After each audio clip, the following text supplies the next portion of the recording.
Si je vous dis que la France compte 27% de chômeurs, est-ce que vous me croirez? Eh bien, je vais vous le prouver. La France, vous savez, c'est 66 millions d'habitants et une population en âge de travailler, c'est-à-dire âgée de 15 ans à 65 ans, de 43 millions de personnes.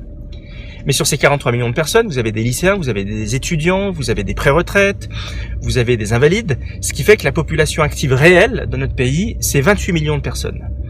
Mais sur ces 28 millions de personnes, vous avez 6 millions de personnes qui ne sont pas exposées au chômage. Ce sont les fonctionnaires.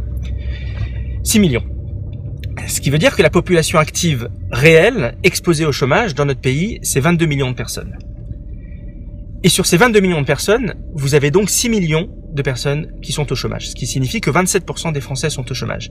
Ce qui veut dire que la situation réelle dans notre pays est bien plus grave qu'on ne le croit. Et elle est d'autant plus grave que cette situation n'est pas amenée à s'améliorer. On parle de 3 millions de postes qui devraient être probablement supprimés dans les 10 prochaines années, notamment du fait de la robotisation. Alors, que penser de la désinvolture politique par rapport à ça ? Que penser d'un président de la République qui nous dit à longueur d'interview qu'il va inverser la courbe du chômage alors qu'elle ne sera pas inversée?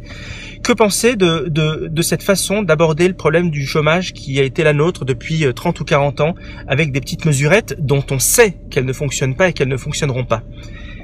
La seule façon de résoudre le chômage, c'est d'être lucide sur sa réalité et sur le drame qu'il y a derrière, et c'est surtout d'essayer de l'affronter par le haut, par de l'audace, par de la grandeur, en déclarant une véritable bataille qui permette surtout d'impliquer les entreprises, les collectivités locales, les associations, les centres de recherche pour créer une véritable dynamique nationale et créer les conditions d'une prospérité et d'un progrès durable, au moins pour les 20 ou 30 prochaines années. C'est possible, mais les hommes et les femmes politiques en place actuellement ne seront pas ceux qui seront à l'origine de ce sursaut-là. Nous devons malheureusement en prendre acte et penser à cette France d'après, mais sans eux.